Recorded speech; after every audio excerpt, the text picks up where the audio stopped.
வணக்கம். சென்னையிலிருந்து ஒரு பெண்மணி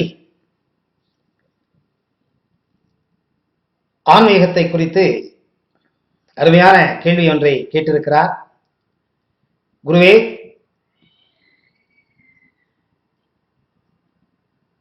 நான் எந்த ஒரு காலத்திலும் ராஜயோக பயிற்சிகள், தியானம், பிராணாயாமம் இவைகளை நான் எப்பொழுதும் செய்ததில்லை. எனக்கு இவைகளை பற்றி எந்த விதமான அறிவும் கிடையாது. யாரிடத்திலும் பயிற்சியும் எடுத்துக்கொள்ளவில்லை. ஆனால் என்னுடைய வீட்டில் இருக்கும் பெரியவர்கள் பக்தி யோகத்தில் மிகுந்த நாட்டம் உள்ளவர்கள், கடவுளை குறித்து நிறைய பாடல்களை எழுதி கடவுளை துதித்து தன்னுடைய அன்பை தனக்கு தெரிந்த வகையில் வெளிப்படுத்திக் கொண்டிருக்கின்றார்கள். பூஜை செய்வது பழக்கம். இதை தவிர சில மந்திரங்களை சொல்லி பழக்கம். எனக்கு சரியாக பாடவும் வராது. ஓம் நமச்சிவாய என்னும் மந்திரம் எப்பொழுதும் நான் உச்சரித்துக் கொண்டிருப்பேன். எனக்கு கல்யாணமாகி ஒரு குழந்தை இருக்கிறது. என்னுடைய கணவருக்கு ஆன்மீகத்தில் எந்த விதமான நாட்டமும் இல்லை. நான் கண்ணை மூடிக்கொண்டு சாமி அறையில் உட்கார்ந்து கொண்டு நமச்சிவாய நமச்சிவாய என்று சொல்லிதான் வழக்கம். எனக்கு தற்சமயத்தில் அடுத்து என்ன நடக்கப் போகிறது என்பது தெளிவாக எனக்கு தெரிய வந்து கொண்டிருக்கின்றது. மற்றவர்களுக்கு ஏதாவது தீங்கு ஏற்படுகின்றது என்று இருந்தால் அது எனக்கு முன்கூட்டியே தெரிய வந்து அவர்களுக்கு போய் சொல் என்று என்னுடைய ஆழ் மனதில் எனக்கு ஆணையிடப்படுகிறது. நான் அவங்க கிட்ட போய் சொன்னேன்னே அதே மாதிரி அவங்க வாழ்க்கையில நடக்குது. இந்த மாதிரி நிறைய சம்பவங்கள் ஆயிருக்கு. ஏதோ என்னுடைய முதுகு பின்னாடி ஒரு வெண்மையான ஒரு ஜூஸ், இந்த மெர்க்குரி லாம்ப்ல இருக்குல்ல இந்த வெள்ளை நிறம், அந்த மாதிரி ஏதோ ஒண்ணு பாம்பு மாதிரி நெளிஞ்சி போய் என்னுடைய இந்த ஆக்னேய சக்கரத்துல வந்து உட்கார்ந்து இருக்கிற மாதிரி ஒரு உணர்வு எனக்கு தெரிஞ்சது. இது ஒரு முறை அல்ல, பல முறை எனக்கு இந்த உணர்வு தெரிந்திருக்கின்றது. இதுவரையில் எனக்கு உடல் அளவில் மன அளவில் எந்த விதமான தொந்தரவுகள் இல்லை. நான் வந்து தற்சமயத்தில் உங்க வீடியோ எல்லாம் பார்த்ததுனால குண்டலினி யோகத்தை பற்றி நிறைய வீடியோ போட்டிருக்கீங்க. எனக்கு என்ன இருக்குன்னு எனக்கு தெரியல, தயவு பண்ணி விளக்கம் தேவைன்னு கேட்டிருக்காங்க.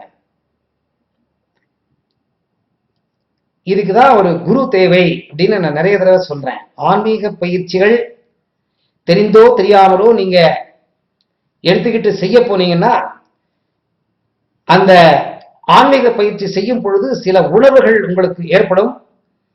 அந்த உணர்வுகள் எதற்காக ஏற்படுகிறது, அது சரியான உணர்வா, அந்த உணர்வை நான் ஏற்றுக்கொண்டு முன்னாடி போலாமா இல்ல நிறுத்தணுமா, அல்ல நான் செஞ்சிட்டு இருக்கிறது தவறா சரியா, இதை பத்தி உங்களுக்கு அறிவு தேவை என்றால் சாதனை புரிந்த ஒரு குரு உங்களுக்கு கண்டிப்பாக தேவை.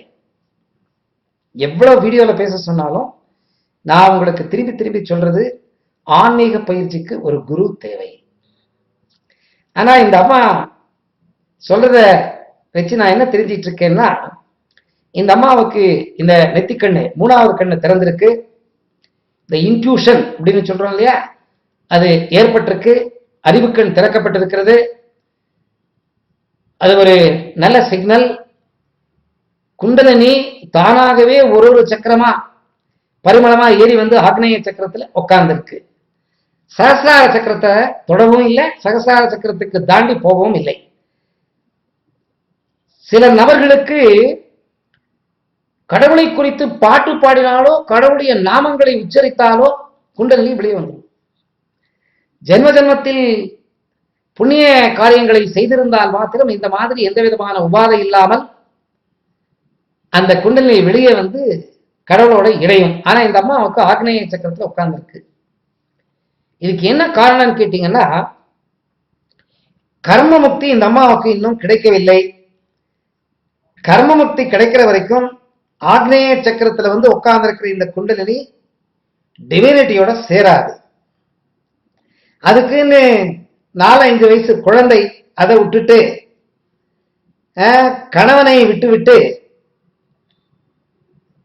வெளியே சாதனை செய்ய வேண்டிய அவசியம் இல்லை. ஜென்ம ஜென்மாந்திரத்தில் என்ன கர்மம் செய்திருக்கிறார்கள், அந்த கர்மத்திற்கு தகுந்தவாறு அந்த குழந்தையை பேணி பாதுகாத்து ஒரு நிலைக்கு கொண்டு வரணும் அப்படின்னு நான் நினைக்கிறேன். கணவனுக்கு செய்ய வேண்டிய கடமைகள் நிறைய இருக்கு. காம உறவுகள் இல்லைன்னா கூட கர்மங்கள் நிறைய பெண்டிங் இருக்கு. அதனால இந்த கர்மங்கள் முடிகிற வரைக்கும் இந்த அம்மாவுக்கு இந்த நெற்றிப்புட்டிலிருந்து சகசார சக்கரத்துக்கு அது போகாது. ஆனா கடவுள் அருள் நிறைய இருக்கிறதுனால தான் இதெல்லாம் நிகழ்ந்திருக்கு. அதனால எந்த விதமான எதிர்பார்ப்பு இல்லாமல் தியானத்தில் இறங்க வேண்டும். இவங்க யாராவது ஒரு சாதனை புரிந்த குரு கிட்ட ஒரு தீட்சை வாங்கிக்கிறது நல்லது, மந்திர தீட்சை. ஏன்னா அவர் சாதனை புரிந்து தன்னுடைய உடலில் சேகரித்து வைத்திருக்கும் அந்த ஆன்மீக சக்தியை அந்த அம்மா உடம்புல செலுத்துறப்ப கண்டிப்பா வேற ஏதாவது சில உன்னதமான உணர்வுகள் அந்த அம்மாவுக்கு கிடைக்கும். அதனால அந்த அம்மா ஒரு தேர்ந்த ஒரு சாதனை புரிந்த ஒரு குரு கிட்ட அந்த அம்மா தீட்சை வாங்கிக்கிறது நல்லது. தினநித்தியம் நான் விபாசனா மெடிடேஷன் போட்டிருக்கேன், மந்திரம் இல்லாம பண்ற மெடிடேஷன். அந்த தியானத்தை இந்த அம்மா பண்ணாங்கன்னா இன்னும் கர்மங்கள் எரிக்கப்படும், கர்மங்கள் பஸ்மமாக்கப்படும். கர்மம் நிறைய இருக்கிறதுனால தான் இந்த மாதிரி ஸ்டக் ஆயிருக்கு. இந்த சக்கரால இந்த குண்டலினி ஸ்டக் ஆகிறதுக்கு மூல காரணமே நிறைய பெண்டிங் வேலைங்க இருக்கு அர்த்தம். அது கழிகிற வரைக்கும் அது முக்தி நிலையை அடையாது. பயப்பட வேண்டிய அவசியம் இல்லை. உயிர் போகாது. கர்மம் இருக்கிற வரைக்கும் உயிர் போகாது. தைரியமா இருங்க. நீங்க கேட்ட கேள்விக்கு பதில் சொல்லிப்பேன்னு நினைக்கிறேன். நன்றி, வணக்கம். இப்ப நான் இன்னொன்னு சொல்றேன். உங்களுக்கு ஏதாவது பர்சனல் அறிவுரை தேவைப்பட்டதுன்னா நீங்க மைசூருக்கு என்னுடைய ஆசிரமத்துக்கு என்ன தேடி வந்தீங்கன்னா சில விஷயங்களை நான் ஓப்பனா இந்த வீடியோல டிஸ்கஸ் பண்ண முடியாது. நீங்க ஆசிரமத்துக்கு வந்தீங்கன்னா கண்டிப்பா நான் உங்களுக்கு எனக்கு தெரிந்த உதவியை நான் செய்யறேன். நன்றி, வணக்கம்.